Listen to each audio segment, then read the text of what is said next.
E aí, galera, beleza? Como é que vocês estão, meus amigos? Hoje é segunda-feira, uma nova semana se inicia e já com a imprensa brasileira tentando proibir a existência de uma direita. Gente, quero mostrar para vocês algumas notícias que saíram nas últimas horas, aqueles grandes absurdos. E eu quero trazer dois textos que eu acho que vocês vão achar bem engraçados, bem interessantes, de uma época onde a imprensa criticava fortemente e com argumentos a turma da esquerda. Depois vamos falar sobre tributos, não só sobre a reforma tributária, porque vem imposto no jet ski e no whey protein. Vamos comentar umas coisinhas, vamos falar sobre a gasolina que está subindo e também vamos falar sobre a reforma tributária, porque é um assunto que não sai dos holofotes, mas algum texto saiu na imprensa e vocês vão ver também qual é a capa da Folha de São Paulo de hoje. Depois vamos falar sobre a carreta furacão. Hoje vamos. Muitas confusões, possíveis trocas, quem está querendo o ministério, quem não está, quem pode ser demitido e quem não vai ser demitido de jeito nenhum. Inclusive esses nomes dos ministérios que estão blindados dizem muito sobre o Dilma e suas preocupações. E se der tempo, vamos falar sobre eleições numa ótica um pouco diferente. Se não for hoje, vai ser amanhã com certeza, porque saíram alguns textos bem interessantes. Um que foi escrito por um marqueteiro falando sobre o momento que o Brasil vive e como as coisas estão mudando muito. Mas enfim, vamos começar e vejam só. Rapidinho aqui, né? Eu acho que ninguém vai falar que o Lira é um bolsonarista. E aí a imprensa, que bate palmas para tudo que acontece contra a direita e sempre arruma uma forma de justificar os maiores absurdos, agora finge, né, que está escandalizada com o que ocorre no Brasil.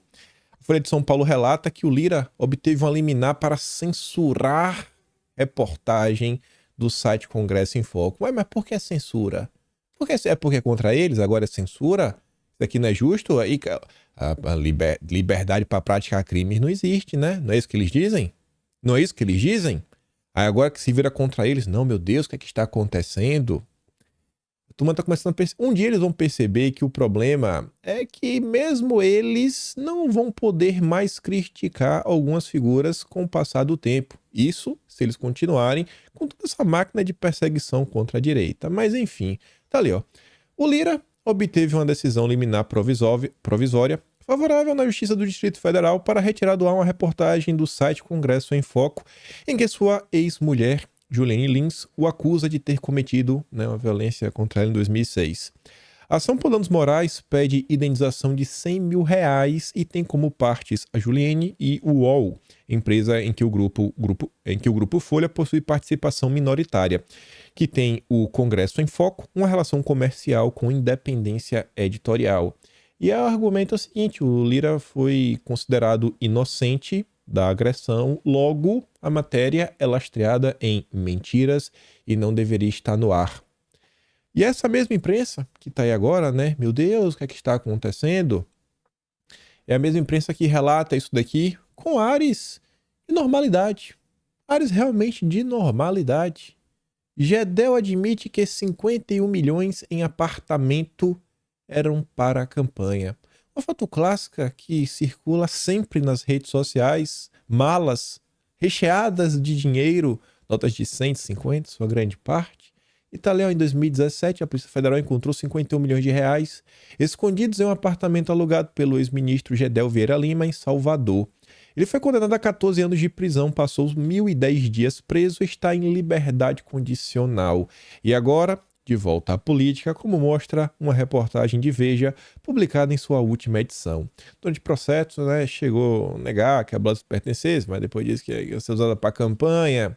E enquanto isso está acontecendo, eu acho que são os políticos que realmente deveríamos estar de olho. Os problemas reais do Brasil, eu acho que são essas situações. O que é que a imprensa brasileira segue fazendo? Não é a imprensa. Pensei que era falando do bolsonarismo em específico. Mas aqui não é a imprensa em si. Enfim, a imprensa está noticiando. Aqui vem por parte, não sei, né? Não sei por parte de quem. Polícia Federal. A Polícia Federal, né? A Polícia Federal ordena que Anderson Torres devolva salários recebidos na prisão. Não só isso. Não só isso. Além do salário, Anderson Torres enfrenta um processo administrativo interno na Polícia Federal que deve culminar com sua expulsão definitiva da corporação. Eu fico me perguntando, o que é que o Anderson Torres fez para ser expulso? Ele está livre. Inclusive, ele estava nos Estados Unidos quando a confusão ocorreu. E até então, pelo que foi divulgado pela imprensa, ninguém conseguiu conectá-lo aos atos do dia 8, porque ele estava de férias e férias programadas com antecedência. Ele não foi, né, em uma cidade vizinha, ele estava nos Estados Unidos. É uma viagem que você se programa para Disney, com passagem, faz ali book uns hotéis, né? Faz uma reserva de hotéis, mas você vê, né? Torcendo. Isso aqui fica com um certo ar de vingança, mas beleza. Aí sim chegamos no que eu queria mostrar para vocês. O Chico Alves, colunista do UOL, conversou com um especialista que está para lançar um livro que mostra como os bolsonaristas, eles abandonaram a batalha cultural para se jogar numa espécie de violência realmente física, tocar o terror mais ismo no final. Uma coisa que é absurda, e quando você fala esse tipo de termo, você pensa em ações assim que você bota a mão na cabeça, né, que chocam a sociedade, tiram vidas, mas não. É a tese deles. Olha lá. Ataque ao ministro mostra que 8 de janeiro não acabou. Não acabou. Estamos vivendo até agora, né? É o primeiro filme do Star Wars, A Ameaça Fantasma, né? É o que estamos vivendo até agora. O bolsonarismo passou do limite da possibilidade de convivência na polis. Ou seja, nós não podemos mais existir, afirmou o professor à coluna. Ou nós reagimos agora, ou as consequências para o futuro serão funestas. Mas vai fazer o quê? Botar todo mundo na cadeia? Que a pouco esse cara tá planejando. A tese que o pesquisador defende no livro é que a extrema-direita, liderada por Bolsonaro, deixou de lado a narrativa da batalha cultural e passou ao confronto real, que acontece de várias formas, como, por exemplo, aí cita aí a questão da agressão, é o que chama de terror mais ismo doméstico. Veja como são as coisas. Aí pergunta lá, né? Então, como é que a gente pode lidar com esse problema? Você deveria se preocupar um pouco. Que ele fala assim, ó, eu proponho que se crie no Brasil algo como um juizado de causas céleres para crimes digitais. Que a gente fica me perguntando, né, o que seria isso? Será, assim, tem que ter uns artigos também, né, para configurar crime, etc, tudo mais. Tá parecendo meio que um tribunal de inquisição, mas tudo bem. E o que ele chama desse terror, né? O que ele classifica como isso? Por exemplo, as atitudes do deputado Gustavo Gaia perseguindo professores e professoras. O que foi que ele fez? Aí diz que é tocando terror porque ele leva milhares de pessoas a pressionar uma escola para demitir o professor. Bom, eu não sei se o deputado fez isso. Agora, esses grupos que tem na internet que pressionam empresas, assim, não é para você demitir pessoas, eles pressionam para a empresa acabar. Olha o que está acontecendo com a Jovem Pan. Não, assim, não é que ele quer a demissão de um jornalista. Eles estão tentando, literalmente, eles torcem pelo fim da Jovem Pan, né? Você fechar uma empresa inteira, com filiais por todo o Brasil. Então, será que isso também está enquadrado neste problema? Obviamente que não, porque é feito pela esquerda. E o problema é o bolsonarismo. Porque a extrema-direita avança no mundo inteiro? Por quê? Porque se especializou em cometer crimes digitais com a premissa de que a justiça é analógica. O crime cometido hoje, a justiça conta daqui a 5 anos. Já não tem mais nenhuma validade, porque muitas vezes ele já assumiu o poder. Se não houver a curto prazo uma punição rigorosa e exemplar, eu não vejo onde nós vamos chegar. Então seria interessante que algumas investigações que começaram lá atrás também mostrassem aí, né, quais são os desdobramentos. E esse tipo de notícia, assim, não é algo raro na imprensa. No vídeo de ontem trouxe, por exemplo, aquela que fala que as mudanças climáticas estão, né, trazendo problemas para os bolsonaristas que moram no Sul. Porque o Sul é uma região que votou em Bolsonaro. É coisa assim, cada vez está ficando mais abjeto. A esquerda cada vez mais utilizando um palavreado que eu acho que fomenta algumas coisas bem complicadas. Você vê que a imprensa fala, não, olha só, a coisa está escalando. Mas eu acho que até agora nada escalou ao ponto do que Bolsonaro sofreu. Ou a turma esqueceu do que aconteceu em 2018 e o Casadélio. Ali não é achismo. Ali foi algo real. Aí você vê o Janones. Atenção. Olha o palavreado. Eu sou contra o abate clandestino. Por isso, acabo de abrir mais uma rede para o açoite e abate do gado bolsonarista em praça pública. Entrem lá na minha threads e compartilhem, né? A nova rede. É um palavreado assim meio complicado, né? Rapaz, Janones, não sei, né? Mas isso aqui é do bem. Esse é o discurso permitido, é o mestre da comunicação da turma da picanha, que a turma da Globo News, inclusive, bate palma, fala que é referência, fala que aprendeu a se comunicar nos meios digitais. Imagine se alguém da direita falasse isso para se referir a algo ligado à esquerda. Mas tudo bem. Aí, meu site favorito, não tenho mais dúvida, meu site favorito que eu tento entrar todo dia para pesquisar uma besteirinha. Biblioteca Nacional. Ontem, tinha uma coisa passando na minha cabeça, né? Falei, como é que a imprensa tratava a turma da esquerda no passado, com essas ideias tão malucas?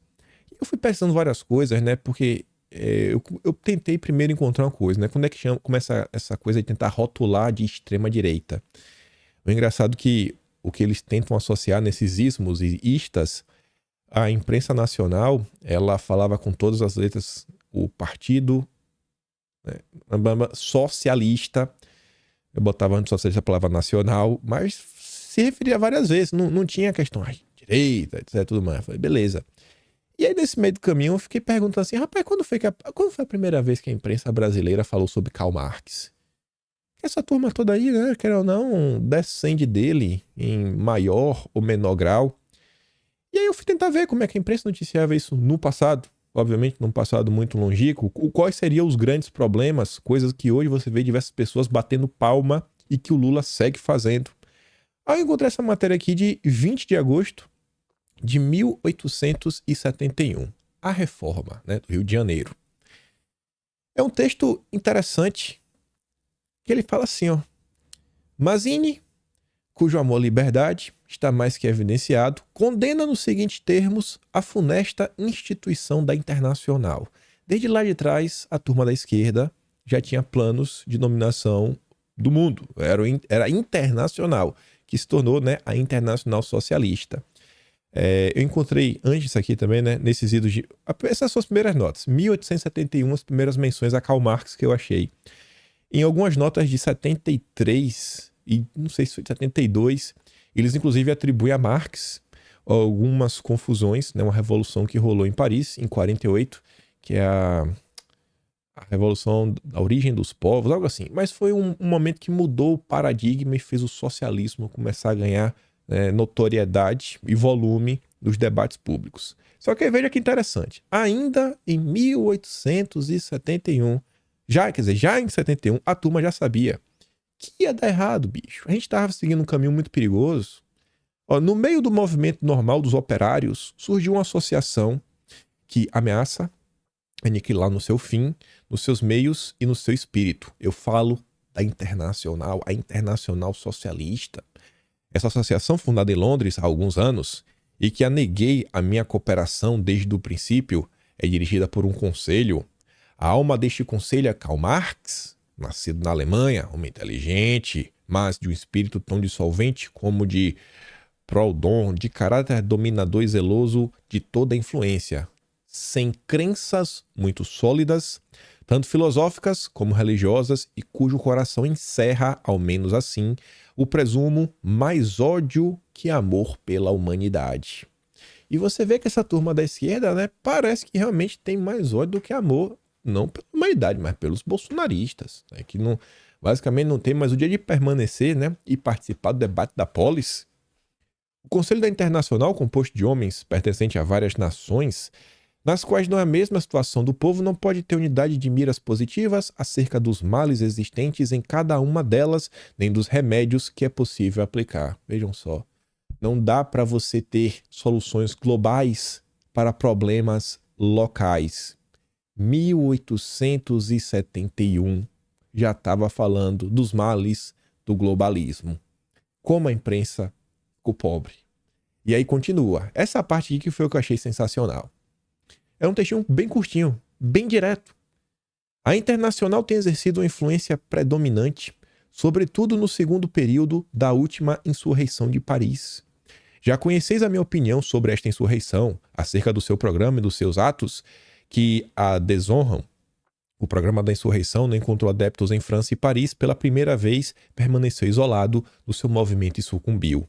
Deveis julgar a Internacional pelo fim a que se dirige e não pela cifra dos seus sequazes. Né? Não fica falando o textil, não, porque a gente quer fazer isso. Não, olha o fim. Olha o que realmente está sendo posto em prática, onde eles querem chegar. Não se engana com um discurso besta. E aí o cara citava quais são as ideias. Ele continua, ó, sabeis como eu que não há força alguma duradoura enquanto não se apoie na verdade e na justiça.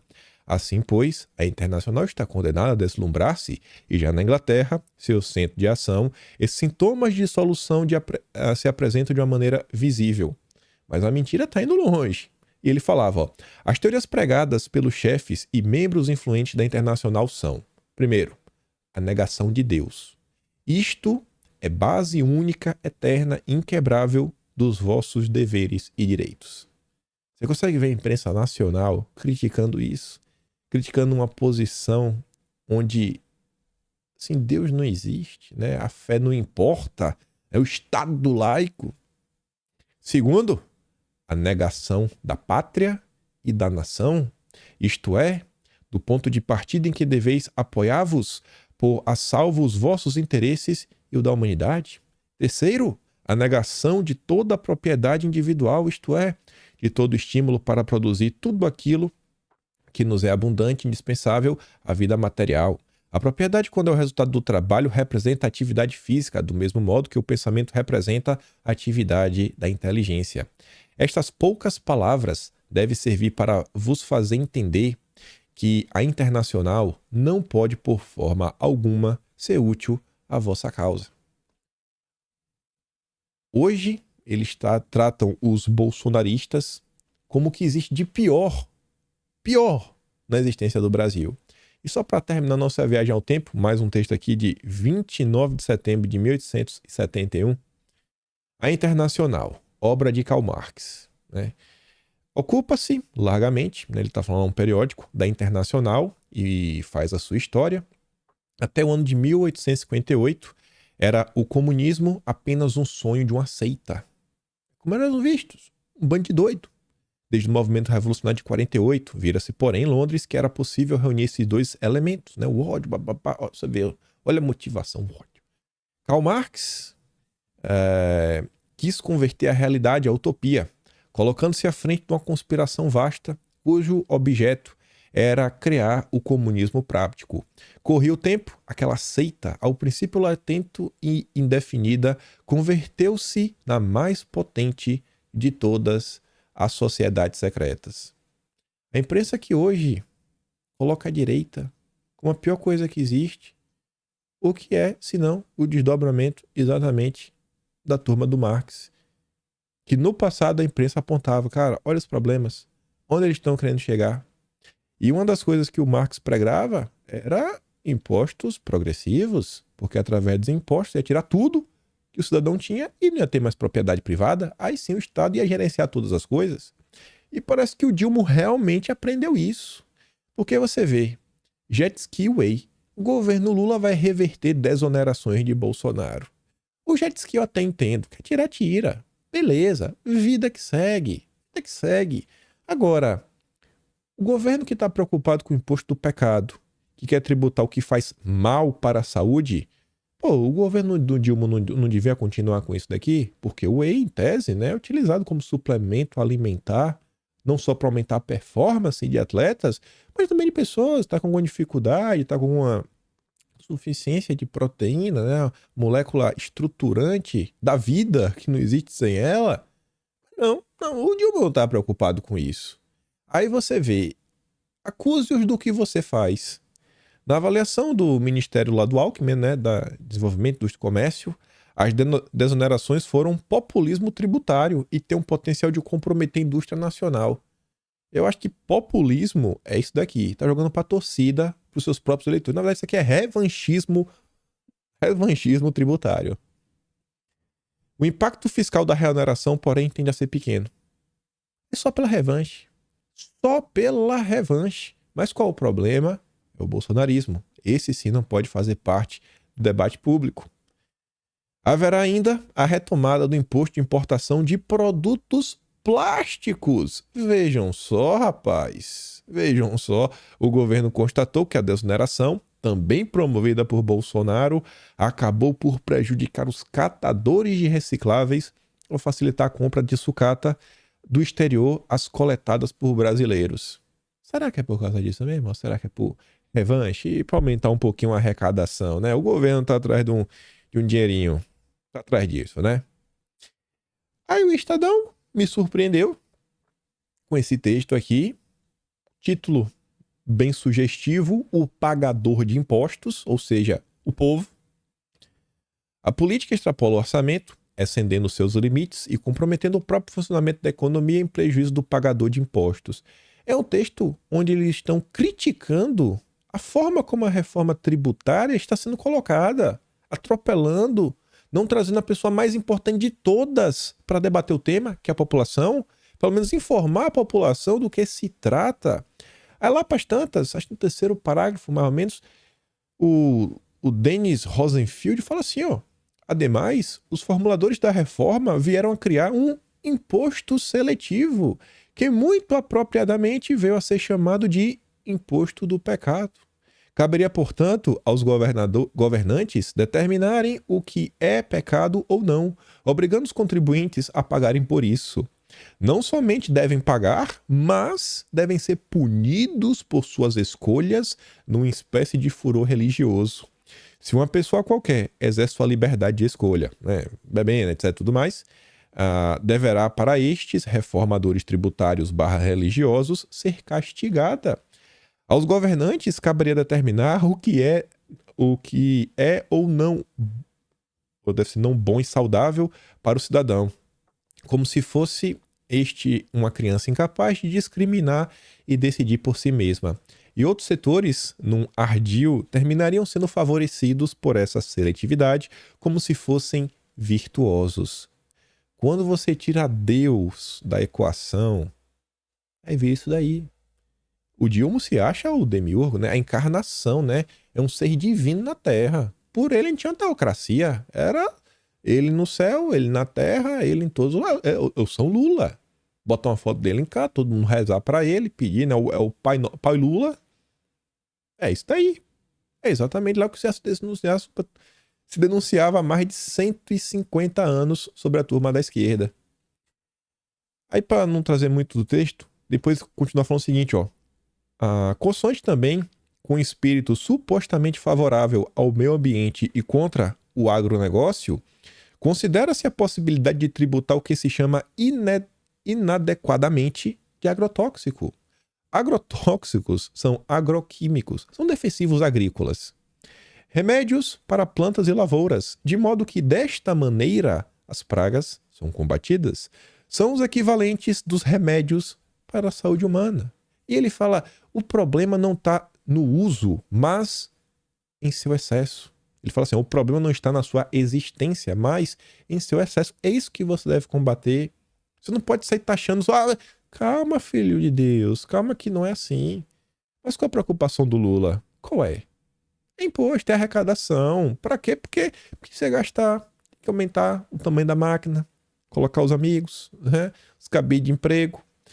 Por fim, ele fala assim, ó, a situação fica ainda mais gritante porque aqueles que detêm o maior poder na máquina estatal estão em melhores condições de fazerem valer os seus benefícios. Ou seja, quem tem força de lobby vence. E você vê que nessa discussão, nas discussões, você olha, por exemplo, para o conselhão do Lula, será que as ideias que saem dali são ideias amplamente apoiadas pelo cidadão comum? Ou são ideias que favorecem um grupo X, grupo Y? Será que o cidadão comum, por exemplo, é a favor da regulamentação do mercado de carbono? Será que ele é a favor disso? Será que ele entende o impacto que isso pode ter na vida dele? Mas não importa. Quem vence no final do dia, com o Lula em campo, é a turma que tem força, né? A famosa força do lobby. Aí, um professor da FGV foi entrevistado pelo Valor Econômico. Fala assim, ó, reforma tributária deve ser comemorada, diz o economista, né? A da FGV. Araújo defendeu a inclusão de mais setores no chamado imposto seletivo, ou seja, né, no imposto do pecado. Aí vamos lá, olhar as perguntas. O Valor Econômico pergunta: a ideia de sobretaxar produtos nocivos ao ambiente e à saúde com o novo imposto seletivo, automóveis que usam combustíveis fósseis poderiam ser inclusos então? Ou seja, é o carro que você não tem nem condição de comprar. Aquele carro que você nem tem condição de comprar, que tá tão difícil as coisas, ele deveria ser taxado? Eu acho que automóveis poderiam entrar. Eu acho que tem que fazer um imposto seletivo forte. Bota doendo. A elite não quer ver o pobre de carro. Por quê? Porque o pobre de carro são mais carros nas ruas. Logo vai ter mais engarrafamento. As elites querem as ruas livres para eles transitarem. O pobre enlatado, né, numa lata de sardinha, numa condução normalmente assim horrível, que fica muito a desejar, porque o transporte público no Brasil tá ruim, tá horrível. E parece que não tem ninguém querendo resolver. Aí pergunta: se tivermos um aumento muito grande do escopo do imposto seletivo, não poderia ser um freio em segmentos industriais potentes dentro da indústria brasileira? Não, não. Pode botar doendo. O que eu acho é que a reforma já traz mais clareza para o setor industrial. Olha que ele está preocupado. Porque não teremos mais os impostos em cascatas. Não teremos mais taxação na origem e sim no destino. Então não vai se colocar indústrias em locais que não deveriam estar para receber benefício fiscal estadual. Eu não estou falando para fazer imposto seletivo em toda a indústria. Não vai taxar tudo. Pelo contrário, é minha perspectiva pessoal. Automóveis têm um custo muito grande de gastos públicos. Que custos? Tem externalidades como construção de viadutos, de estradas. Você poderia estar fazendo outros tipos de investimentos nas cidades. Eu sei que esse ponto é polêmico, mas é minha posição. Mas tem que ser um imposto seletivo robusto, porque vai ajudar na redução da alíquota padrão e assim ajudar a indústria. Ou seja, taxe com força compra de carros, para você conseguir, inclusive, ver na alíquota geral, você vê mais baixo para favorecer a indústria. Olha o raciocínio. Aí você para e pensa, gente, você não precisa de automóveis para você fazer logística, pegar produtos de um lugar e levar para o outro? Será que esse professor da... É porque esse da Getúlio Vargas, né? Ele deve comer só alimentos orgânicos. Deve ser transportado de avião, porque ele é da elite, ele é rico. Ele escolhe o que ele come, né? Ele não come o que tem. Ele não faz... Assim, enquanto o pobre... Quem nunca esperou o final de semana? Falei, eita, dia de sábado, uma pizza. Aí o cara come... O cara fala assim, não é assim. Tu pega... Aquele dia que tu tá assim, que tu fala assim, o que às vezes tu só deu pra comprar uma pizza, mas tem que dividir assim pra 3 pessoas. Que tu sabe que o certo era no máximo dividir pra 2. Tu pega, tu morde, tu chega a comer devagar. Porque quando come devagar parece que enche mais, né? Come devagar, vai apreciando. Aí no meio do pé, não, agora eu vou botar um pedacinho um pouquinho maior de uma vez só, porque o gosto é mais forte. É assim, é a vida do brasileiro normal. E o cara quer que você lasque imposto. Como se infraestrutura fosse só para carros, como se não tivesse outras aplicabilidades, como se não tivesse a questão de integração regional. É uma coisa que é tão distópica que você vê como essa turma tá distante do povo. E entra no que o cidadão falou. No final do dia, o Lula tá preocupado com quem? Com as elites. E quem que tá guiando a reforma tributária? São as elites. É quem tem força de gritar e ser ouvido. É os professores da FGV. Quem que vai ser? Quem é o cidadão brasileiro que vai ser entrevistado pelo Valor Econômico? Que é até do Grupo Globo, né? Veja como são as coisas. Mas vamos continuar. Falei pra vocês sobre a capa da Folha de São Paulo de hoje. Tem ali uma foto que tá ruim de ver, mas eu falo pra vocês. Tá falando sobre a despoluição do rio Tietê. E a única notícia que dá pra ler, tá escrito que IVA do Brasil pode ir a 28% e se tornar o maior do mundo. Eu acho que é até meio informação errada. Muito errada. Absurdamente errada. Eu acho que a Folha de São Paulo fez uma fake news em relação à sua própria matéria. O conteúdo da matéria da Folha de São Paulo torna a manchete uma fake news, que é muito pior do que eles estão tentando pintar. E você vai entender o porquê. Até porque estamos falando de uma instituição ligada, né, ao governo, que é o IPEA. IVA do Brasil pode ir a 28% e ser o maior do mundo, segundo pesquisa do IPEA. Ele nem botou isso, ó, segundo a pesquisa do IPEA, mas tudo bem. Aprovado na Câmara, regimes tributários favorecidos, alíquotas reduzidas e isenções elevam o novo tributo. A Folha diz assim, ó, que com base na reforma, o estudo do IPEA chegou à conclusão que tem que botar um IVA de 28,4%. Aí já tem o primeiro erro. Não é 28, é 28,4%. Mas beleza. Até vírgula, você arredonda para baixo, né? Tá certo. Arredondaram para baixo. Beleza, é do jogo. Seria o maior do mundo para um IVA. Maior. Já que o Brasil não é IVA dual. A gente chega lá. Só que é pior do que vocês pensam. Porque não é 28,4%. É mais. É pior. A própria matéria vai deixar isso claro. Que fala assim, ó. O estudo do IPEA é o primeiro a medir os possíveis efeitos da reforma a partir do cruzamento de dados da Receita Federal para a arrecadação setorial e as exceções negociadas pelos deputados. E aí o pesquisador é o João Maria Oliveira. Ele traçou alguns cenários, né? Ele trabalha com modelos. Os parâmetros de 2 cenários. Ele fez 3 cenários, 3 modelos. Primeiro modelo, ele analisou a PEC 45 original, IVA único. Essa daí seria 25%. A PEC 45 original com IVA único. Essa é 45%. A PEC 110, com 2 IVAs, dual, seria 26,9%. E a atual seria 28,4%. Não. Fake news. A manchete não condiz com a realidade. Por quê? O terceiro cenário, Oliveira projetou a alíquota a partir da proposta negociada na Câmara. Mas qual proposta? A estimativa mantém a carga tributária atual e considera os efeitos de regimes favorecidos, alíquotas reduzidas e isenções que foram incluídas no texto até uma semana antes da votação. Ou seja, é aquele primeiro PNLP. Foi o texto provisório. Foi o primeiro que foi divulgado no dia 22. O texto do dia 22 passou por 2 mudanças. Foi aprovada a terceira versão, que piorou e muito. Ou seja, pegando o que estava ruim, não o pior de todos, pegando o que estava ruim, 28,4%. Tanto que diz, ó, as exceções inseridas de última hora não entraram nessa conta. Estamos falando possivelmente de um IVA acima de 30%. Tá entendendo? Tá entendendo? Não tem lastro na realidade a manchete quando você olha o texto. Olha o caos que estão enfiando o Brasil. E qual a promessa? Não, mas você tem que ter que... Ó, o jogo deles é assim, ó. A carga tributária será menor. A carga, não o tributo. A carga.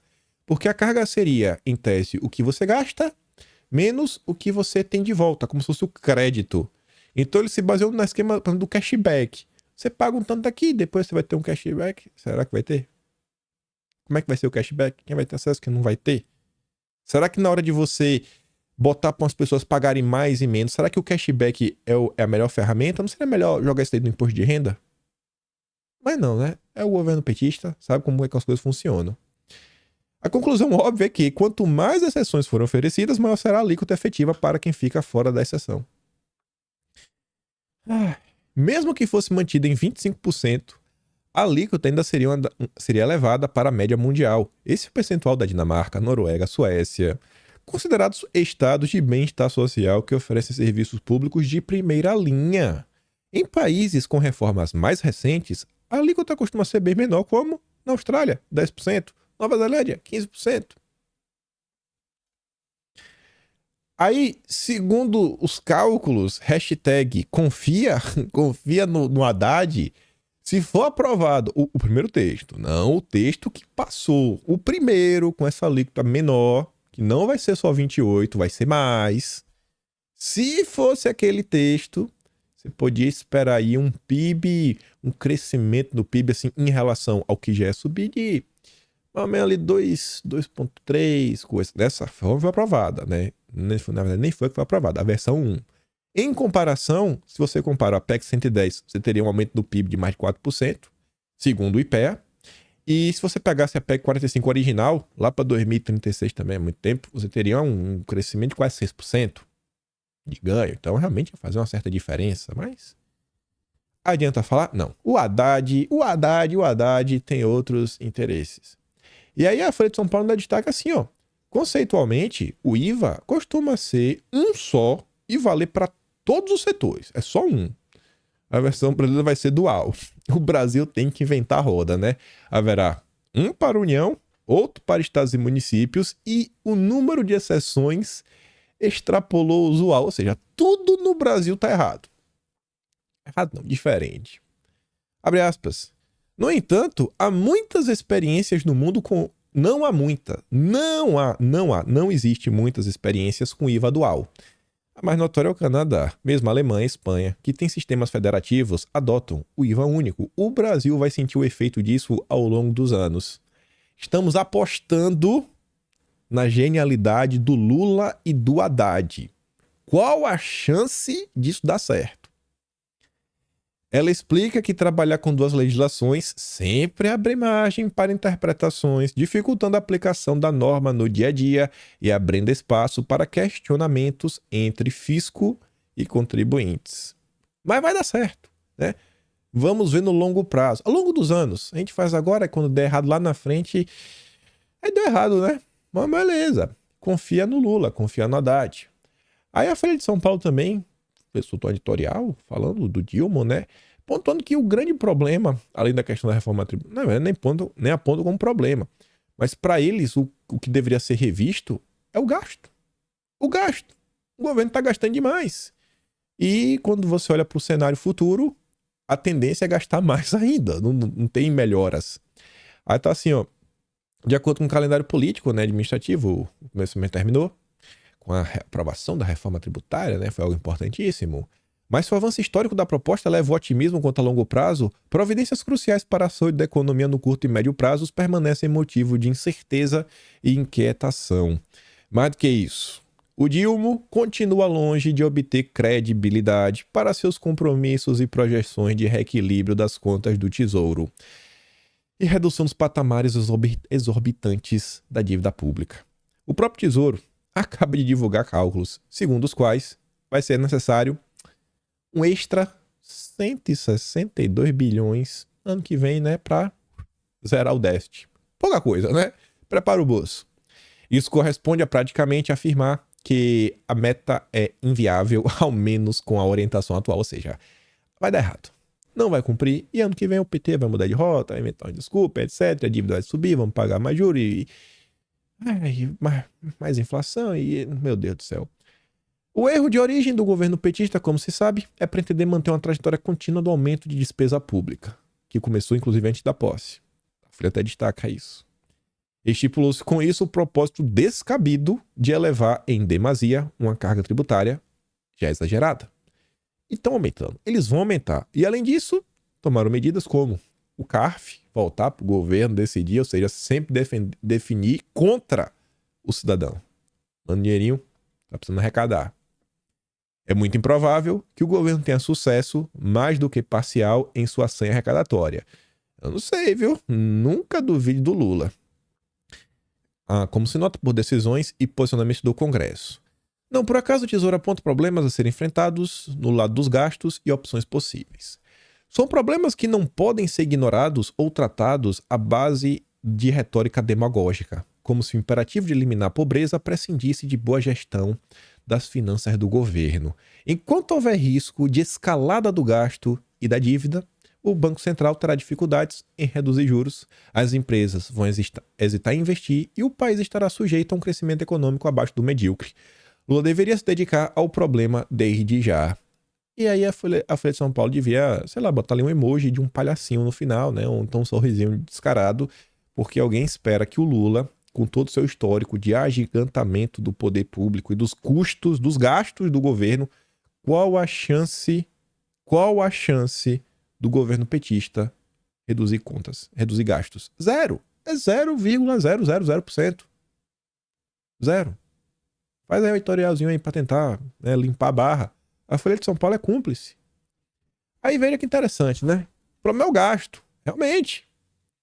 A prefeitura de Cametá, no Pará, pagou quase R$500 mil apenas de cachê para Pablo Vittar se apresentar por 2 horas no Festival de Verão da Diversidade. Isso sem contar as despesas para cumprir as exigências como carro de luxo blindado e passagens aéreas para 26 pessoas. Quem trouxe essa informação foi o deputado estadual do PL lá do Pará, o Rogério Barra.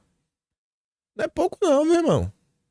Olha, R$421.053. Bacana. Não é pouco não, viu? Mas beleza. Gasolina teve alta de 11,8% desde que Lula assumiu o governo. Mas ele ia acabar com o PPI, né? Vai acabar com o PPI. Gente, é só imposto pro povo pagar. É voto plástico, é whey protein, jet ski, é reforma tributária, é gasolina. Agora, pros amigos, é a festa da Xuxa. Pros amigos é a festa da Xuxa. Unidunité. Aí. Precisa explicar alguma coisa? O vinheteiro que não comenta sobre política colocou ontem até um vídeo. Ele fala: rapaz, Petrobras anunciou o fim do PPI, mas a gasolina tá acima de R$7. Só eu que tô pagando esse valor é no Brasil todo. E ele coloca ali a foto, né? Mora em São Paulo, gasolina comum R$7,19. O Poder 360, inclusive, fez essa matéria anterior. Eles trazem um gráfico mostrando que a gasolina já passou o preço do diesel. Quem poderia imaginar, né? É o famoso faz o L. Vamos continuar. Aí, diante de todos esses problemas, quais são as preocupações do PT? A perpetuação no poder. Só isso.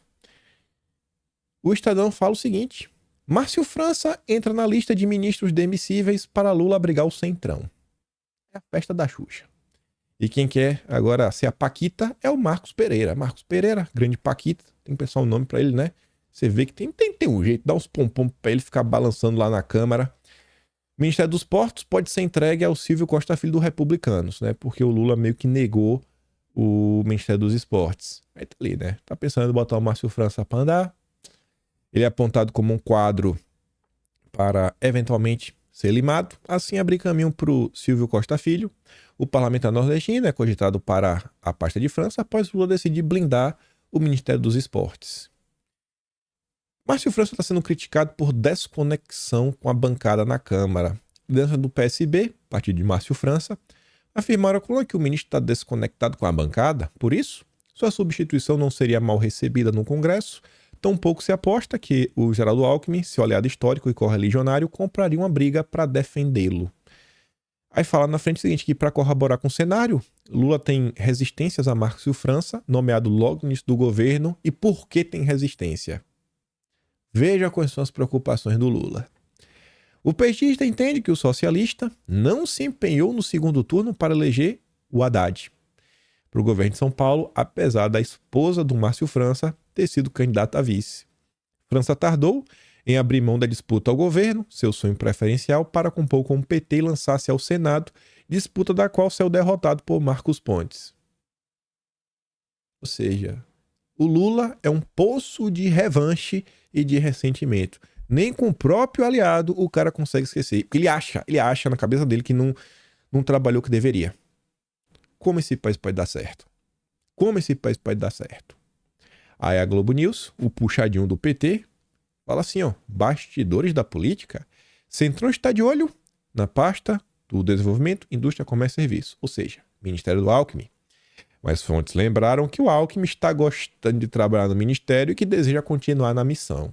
E aí tá aí, né? O Lula recebe alertas de PSB, ó, o país perderá em alianças com bolsonaristas. Ou seja, o PSB vendo Márcio França na prancha, vendo Alckmin na prancha, ambos podendo, ó, vai, pula pirata. Vendo aí abrir espaço pro Marcos Pereira, tá sedento por cargos. Marcos Pereira traiu a igreja.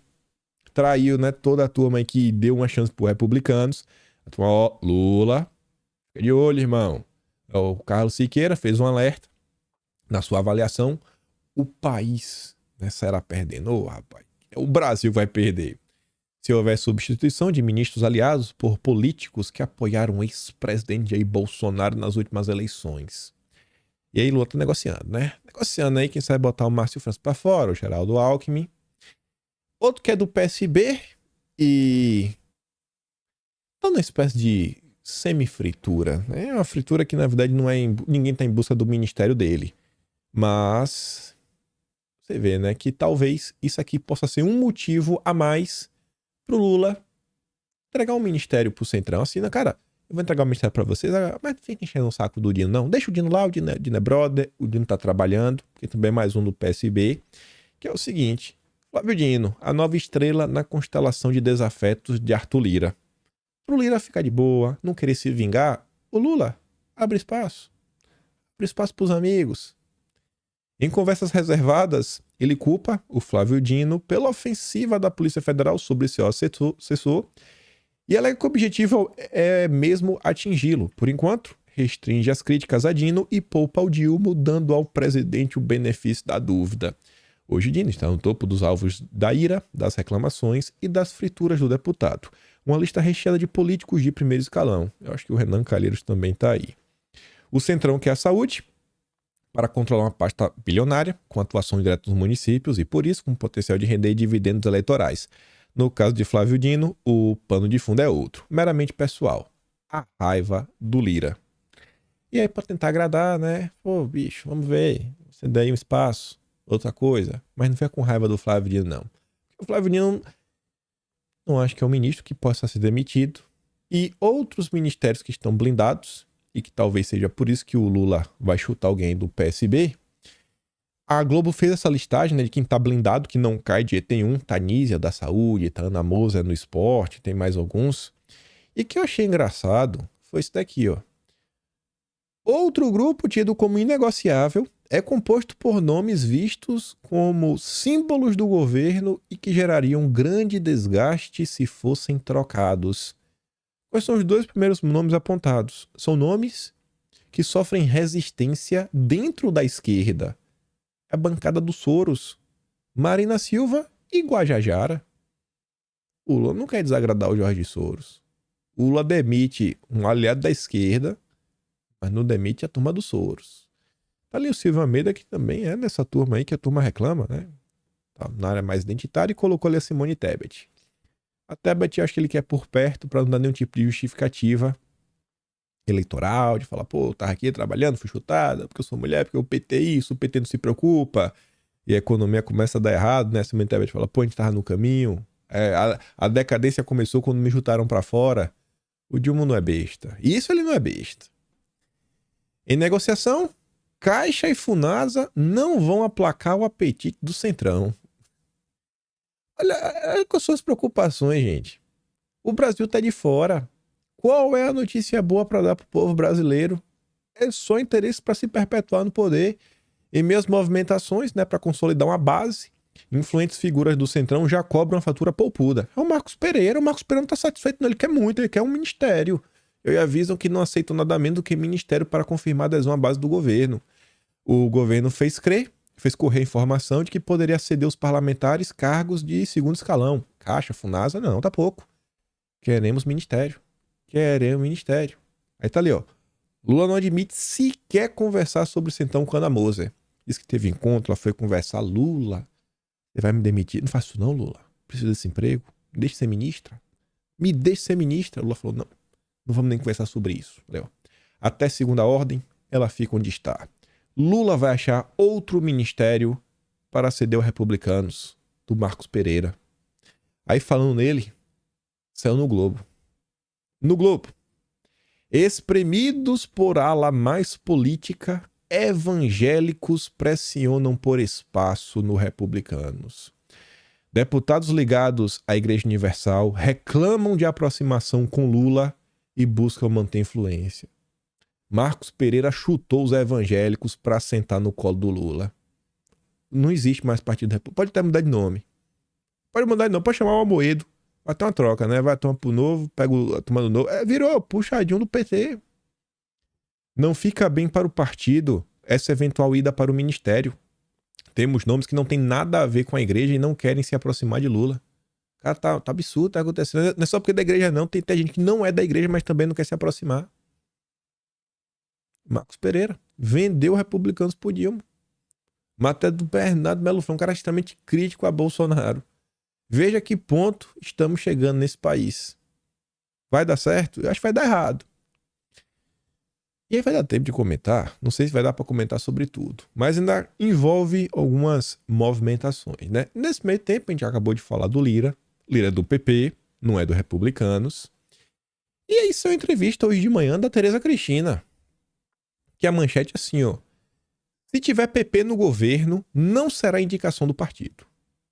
Não é. É individual. Essa fala, obviamente, não é aleatória. Eu não acho que a Tereza Cristina, ela, se sente confortável de ver o partido apoiando o Lula. Se uma parte apoiar. Eu acho que tem outras pessoas também no PP que não vão querer apoiar. E ela já tá falando assim, ó, isso aí é meio complicado. Já tá riscando a linha no chão. Mas vamos tentar entender essa situação, né? Ela diz que apesar da aproximação de nomes da sua sigla com o governo do Dilma, não há possibilidade da legenda integrar a base. Segundo ela, caso algum filiado assuma o ministério, será uma escolha pessoal do presidente e não uma indicação do partido. Guarda isso, que vamos falar mais. Só abrir um parênteses. Nessa entrevista, Tereza Cristina também comentou sobre a reforma tributária. Ela citou o artigo 20, que não é só para a agricultura, mas para todos os produtos, as commodities para exportação, que precisa de algumas adequações. O artigo 20 abre brecha a estados e municípios criarem novo tributo sobre produtos primários e semi-elaborados. Foi o que o Estadão chamou, logo que a reforma tributária foi aprovada no dia seguinte, de cavalo de Troia. Mas tudo bem. Mas vamos voltar para essa questão. O PP. Olha essa questão do PP de forma um pouco mais ampla. Bem mais ampla. Essa turma que vive de política, estou falando da Tereza Cristina, estou falando dos políticos profissionais, tipo Ciro Nogueira, um bom exemplo. Essa turma nunca está pensando só no hoje. Essa turma está sempre pensando como continuar na brincadeira, continuar na confusão. Essa postagem aqui chamou minha atenção. Acho que vale a pena prestar atenção não só para o que vai ser dito, não só para as questões que envolvem, por exemplo, um possível embarque no governo, quem vai entrar, como isso vai ser feito, mas também movimentos a níveis eleitorais. E o que é que eu estou querendo falar? Vejam só. No dia de ontem, Ciro Nogueira escreveu um textão falando assim, ó, comunico a todas as líderes e líderes do progressista, já quase falou todes, né? Porque ele podia falar assim, comunica a todos os líderes, porque é plural. Não precisa fazer isso com a língua portuguesa, né? Não precisa agradar a turminha da lacração, mas já começou lacrando. Que anunciaremos em breve o que chamaremos de Agenda Central. Será fruto de ampla discussão e participação interna e definirá o que seriam as nossas cláusulas pétreas inegociáveis, a transcrição de forma simples dos princípios que todos somos obrigados a seguir no partido. A Agenda Central corresponde ao cerne dos princípios ideológicos do PP. Ela demonstrará, de maneira transparente, que todas as iniciativas que estiverem de acordo com as diretrizes merecerão boa acolhida. Do mesmo modo que o que estiver contrário, devem ser, férrea oposição. Não fazemos política orientados a governo. Não? Estão mudando, né? Porque antigamente era assim. Mas em relação ao país e o que acreditamos melhor para o Brasil. A Agenda Central é a linha divisória daquilo que defendemos e do que jamais apoiaremos. Aí abre alguns questionamentos. O primeiro é o mais óbvio. E até a imprensa, eu acho que já matou a charada. Com cartilha, PP tenta se blindar para 2026. Isso daqui mostra várias coisas. Primeiro, que o PP aposta que vai dar errado o governo do Dilma. Aposta que vai dar errado. E por quê? O objetivo inicial é tentar blindar o partido de críticas para a disputa de 26. Isso porque, mesmo com a possibilidade de integrar a gestão petista, o partido discute o lançamento de uma candidatura de oposição ao atual governo. Então tem que se blindar, né? Ficar de fora porque acho que vai dar errado e eu quero ter um concorrente e poder apontar os erros, etc. Tudo mais sem, não faço parte. Não, ali é o cara que fez sozinho. A gente foi nossas diretrizes, deixou aqui bem claro. Com a decisão, que tornou Bolsonaro inelegível, o PP discute com o PL, republicanos, nome alternativo no campo da direita. Aí cita lá Tarcísio, Tereza Cristina, Flávio Bolsonaro, etc, tudo mais. Além disso daqui, aí o que não é tão óbvio e que vale a pena observar é que, será? Se existir essa possibilidade, eu vou ficar muito surpreso. Mas não acho que essa turma é tão boba. E não acho, e vou mostrar pra vocês por quê, que é a próxima matéria. Eu acho que alguns desses políticos profissionais, e eu acho que o Ciro Nogueira pode ter pensado sobre isso, por alguns tweets que ele fez recentemente. Eu trouxe em vídeo, por exemplo, dele destacando, por exemplo, parlamentares europeus cobram Pacheco que não aprove o marco temporal. Fala, mas que história é essa? Cadê a nossa soberania? Sabe, tentando trazer essas discussões mais ideológicas para o debate. Eu acho que pode existir a possibilidade nessa agenda para, além de se blindar perante a opinião pública e poder continuar se movendo daquele jeitinho que só o Centrão sabe, acho que pode ter o interesse na eleição de 2024, na eleição de 2026, que isso é óbvio, e também, quem sabe, um realinhamento. Realinhamento em direção ao que o mundo nos aguarda. E eu falo com base nisso daqui. Essa nota aqui da Folha de São Paulo, ela foi escrita por um marqueteiro, que eu nem coloquei aqui o nome, mas é um cara que fez várias campanhas, etc, tudo mais. Vocês podem olhar, ela saiu nos últimos dias. E se isso daqui já se tornou público, é sinal que isso daqui já é assunto batido em roda de conversa. E político não é bobo, político quer sempre estar sentado na máquina para fazer algazarra, né? E ficar dando cambalhotas. Você vê a manchete, ó. Batalha moral entre Lula e Bolsonaro que cria política bi-identitária. E aí esse marqueteiro, ele até cita um colunista da Folha de São Paulo, o Hélio Schwartzman, falando, né, que ele tratou do peso eleitoral de Bolsonaro no seu artigo recente, né? E ele fala o seguinte, que quer saber o que vai ser 2024, olhe para o passado. E aí a tese do Schwartzman é que em 2022 Bolsonaro foi um cara forte, conseguiu eleger o poste, que foi o Tarcísio, ele fala assim, né? Conseguiu transformar um poste pessoal no governador de São Paulo, mas teve um desempenho pífio em 2020. Isso foi o que o Schwartzman falou. Só que o marqueteiro, que foi quem escreveu essa nota, ele falou assim, rapaz, ó, se levarmos a ferro e fogo que aconteceu até 2020, a hipótese de Schwartzman tende a se confirmar. No entanto, se olharmos mais atentamente para a revolução moral que varreu o país em 2022, essa hipótese cai por terra. E, na verdade, ela já caiu. Marqueteiro falando, ó, a coisa tá mudando. Mudando não, a coisa já mudou. Já mudou. E o que é marketing se não você vender uma ideia? Construção de uma ideia, de uma imagem, de uma metanarrativa ao redor de um grupo de pessoas, né, de políticos. Então, talvez essa movimentação do PP possa ter isso daí. Talvez o PP possa começar a defender pautas que são boas para o Brasil, mas por interesses talvez próprios, né, de sair na frente, sim. Espero que realmente o Brasil seja colocado. Se ele quiser ganhar, assim, o Ciro Nogueira quer ganhar, Ciro Nogueira, quer ganhar moral, vai, mas defende o Brasil, porque tá ruim. Tá ruim. O Brasil realmente tá de um jeito que só Jesus na causa. Eu vou bater palma se tiver realmente uma ação contundente, tentando barrar esses absurdos, forçando o Pacheco a destravar, por exemplo, o marco temporal, votar, que o Pacheco sentou em cima porque os parlamentares europeus pediram, atentando contra a nossa soberania. Eu vou bater palma, vou falar, parabéns, Ciro Nogueira, você conseguiu um grande feito. Aí o marqueteiro continua, ó. O ano de 2022 marcou o fim da era do debate sobre o resultado das marcas de gestão de governos, né? O Dória, o Acelera, acabou, irmão. Inaugurou o tempo da persuasão identitária.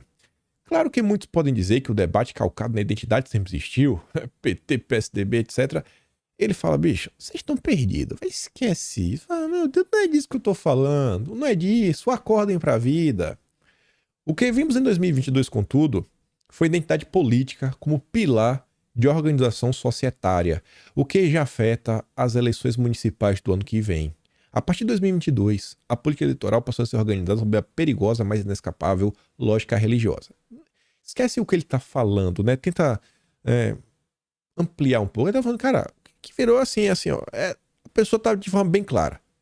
Direita e esquerda realmente passaram sua identidade.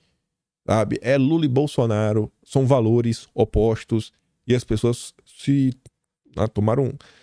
entenderam isso daí, né? Falou, pô, entendi, realmente tem que tomar um lado. Ninguém quer mais ficar em cima do muro, conversinha mole, aí não, acabou a prudência e sofisticação. Não é que acabou totalmente, óbvio que tem grande parte das pessoas que tá aí no limbo, no centro, etc, tudo mais. Aí ele fala assim, ó, por tudo isso que a transformação moral pós 2022 nos infligiu, não acho exagero cravar que nos tornamos um país biidentitário. A identidade política cada vez mais definirá não só os nossos candidatos, mas sobretudo o nosso estilo de vida, restaurante que frequentamos, bairros onde vivemos, escolas onde matriculamos os nossos filhos, canais de streams que assistimos, etc. Serão definidos pelo pêndulo identitário dos grupos a qual pertencemos. E eu não acho que ele está de todo errado. Você, quando vai colocar o seu filho na escola hoje, grande parte da turma da direita não quer saber quais são os valores? Porque cada lado possui valores antagônicos. O que o Lula defende é totalmente diferente do que Bolsonaro defende. É por essa enorme dimensão e efeito da revolução moral que as eleições municipais de 2024 já sofrem um processo de reorganização estrutural, ou seja, elas deixam de ser eleições livres da discussão nacional e possam fazer parte do debate identitário desde já. E ele cita a cidade de São Paulo. Ele dá o exemplo do Boulos, que quer ser o candidato do Lula, e ele fala do Ricardo Nunes, que quer ser o candidato de Bolsonaro, porque a turma percebeu que não adianta mais ficar de conversa mole. Os ares mudaram. Então, essa movimentação toda que está acontecendo, junto a essas falas, pode ser que seja algo mais profundo. Pode ser que não. Pode ser que seja realmente algo mais simplesinho, só para tentar ter um discursinho, uma desculpinha, assim, falar, mas lá você tá rapando o Lula e agora você quer ser oposição a ele, né, na eleição. Não, mas vejam só. Ou então pode ser algo realmente mais profundo, como ele diz aqui, né, uma reorganização estrutural. Ao observar os próximos episódios, mais uma coisa é certa, a política está mudando e os assuntos que estão sendo debatidos ao redor de todo o mundo, eles vão chegar ao Brasil, que é um aumento da resistência contra essa agenda woke, um olhar para pautas nacionais, soberania nacional, desenvolvimento nacional, até um certo protecionismo. Isso vai entrar, pode anotar que isso vai começar a entrar. Não duvide começar a se discutir até nacionalismo, a imprensa começar a falar sobre isso. Enfim, vamos observar os próximos episódios. Por hoje fico por aqui, como eu sempre digo, aquela curtida, aquela compartilhada, se inscreve no canal, se for meu trabalho, fala no mesmo canal, tamo todo valeu, Pedro na inscrição. Atlas Brasileiro, quimpanhe.com.br, já está disponível o de maio, tudo bonitinho. Já comecei a escrever agora o de junho. Vamos contar a história de todo esse desgoverno. O de junho tá bem legal porque tem vários fatos históricos, né, que a gente comenta nos últimos dias, esses textos mais antigos. E é isso. Fico por aqui, deixa aquele grande beijo, abraço, tamo juntos. Valeu, meus amigos. Fui!